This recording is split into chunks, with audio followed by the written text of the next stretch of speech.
I must admit that I too, among hundreds of millions of educated people, was under the impression that the African slave trade was the sole responsibility of the Christian Europeans, the white race. That is, until I started exploring the subject in greater depth, and especially after reading an incredibly enlightening book called The Legacy of Arab Islam in Africa by John Alambila Azuma. My whole perspective and understanding has changed dramatically, and I would like you to tell us more about this subject. The success of Muhammadan Islam in deceiving, misinforming, deforming, and contorting both history and reality over a period of almost 1400 years has been astounding. That is, until now. The greatest tragedy about this particular subject is that most of the descendants of African slavery, the black people in the Americas, around the world, as well as among the African blacks, are totally ignorant of the actual facts. Before we lose the concentration of our listeners, I would like to make the following statement and then prove it. That the worst, most inhumane and most diabolical institution of the black African slave trade was initiated, refined, perpetrated, and implemented by the Mohammedan Arabs and later aided and abetted by the black converts to Mohammedan Islam. I predict that, as usual, the two subcultures, those of denial of facts and of political correctness, will attack us without once disproving a single statement and or conclusion that we make. Slavery was not created by the white races, because it has existed throughout human history and practiced by every tribe, culture, civilization, racial group, and religion. In fact, the very word slavery has its root in the name Slav, based upon the Slavic peoples of Europe who were subjugated by other Europeans. It is not common knowledge that the Arabic word abd is synonymous with the meaning of slave. For example, Abdullah means literally the slave of Allah, and that in the language of the Arabs, all black peoples are called abid, plural, for slaves. While much has been written concerning the transatlantic slave trade, surprisingly little attention has been paid to the Islamic slave trade across the Sahara, the Red Sea, and the Indian Ocean. While the European involvement in the African transatlantic slave trade to the Americas lasted for just over 3 centuries, the Arab involvement in the African slave trade has lasted 14 centuries, and in some parts of the Mohammedan world is still continuing to this day. The birth of Mohammedan Islam and its conquests brought about the birth of institutionalized, systematized, and religiously sanctioned slave trade on a massive and global scale. In fact, the Quran allows the taking of slaves as booty or reward for wars of aggression against any and all unbelievers, most of the human population. This has led to an enormous number of so-called holy wars, jihad in Arabic.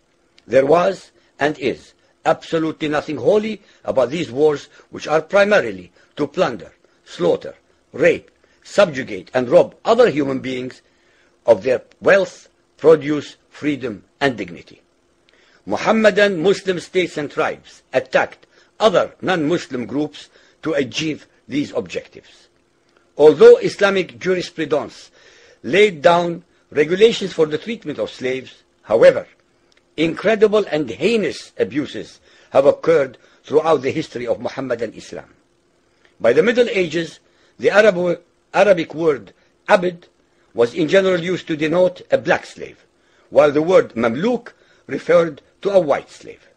Ibn Khaldun, 1332 to 1406, the preeminent Islamic medieval historian and social thinker, wrote, "The Negro nations are, as a rule, submissive to slavery, because they have attributes that are quite similar to dumb animals." It should also be noted that black slaves were castrated based on the assumption that the blacks had an ungovernable sexual appetite. When the Fatimid Caliphate came to power in Egypt, they slaughtered all the tens of thousands of black military slaves and raised an entirely new slave army. Some of these slaves were conscripted into the army at age 10. From Persia to Egypt to Morocco, slave armies from 30,000 to up to 250,000 became commonplace. The Islamic slave trade took place across the Sahara Desert, from the coast of the Red Sea, and from East Africa across the Indian Ocean. The Trans-Sahara trade was conducted along 6 major slave routes. Just in the 19th century, for which we have more accurate records, 1.2 million slaves were brought across the Sahara into the Middle East, as well as a further 450,000 down the Red Sea and 442,000 from the East African coastal ports. That is a total of 2 million black slaves just in the 1800s. At least 8 million more were calculated to have died before reaching the Muslim slave markets. A comparison of the Islamic slave trade to the American slave trade reveals some extremely interesting contrasts. While 2 out of every 3 slaves shipped across the Atlantic were men, the proportions were reversed in the Islamic slave trade. 2 women for every man were enslaved by the Muslims. While the mortality rate of slaves being transported across the Atlantic was as high as 10%, the percentage of slaves dying in transit in the Trans-Sahara and East African slave market was a staggering 80 to 90%. While almost all the slaves shipped across the Atlantic were for agricultural work, most of the slaves destined for the Muslim Middle East were for sexual exploitation as concubines, in harems, and for military service. While many children were born to the slaves in the Americas, the millions of their descendants are citizens in Brazil and the United States today. Very few descendants of the slaves that ended up in the Middle East survived. While most slaves who went to the Americas could marry and have families, most of the male slaves destined for the Middle East were castrated, and most of the children born to the women were killed at birth. It is estimated that possibly as many as 11 million Africans were transported across the Atlantic, 95% of which went to South and Central America, mainly to Portuguese, Spanish, and French possessions. Only 5% of the slaves ended up in what we call the United States today. However, a minimum of 28 million Africans were enslaved in the Muslim Middle East. Since at least 80% of those captured by Muslim slave traders were calculated to have died before reaching the slave markets, it is believed that the death toll from 1400 years of Arab and Muslim slave raids into Africa could have been as high as 112 millions.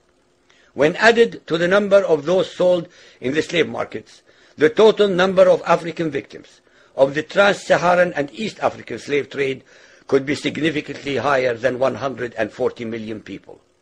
What is obscene about this whole subject is the Muhammadan Muslim and Arab culture of denial regarding their complicity in the African slave trade, as well as the ignorance of black Muslims about the reality of their past and present conditions. The statistics and reports above are based upon the logbooks kept at the African slave ports, ship logs, travelers' reports, eyewitness accounts, etc. Ladies and gentlemen, the facts and reality of Muhammadan Islam's complicity in the slave trade and their inhuman depravity are infinitely more devastating, more staggering, and more incomprehensible than all the nightmare fictions in the world.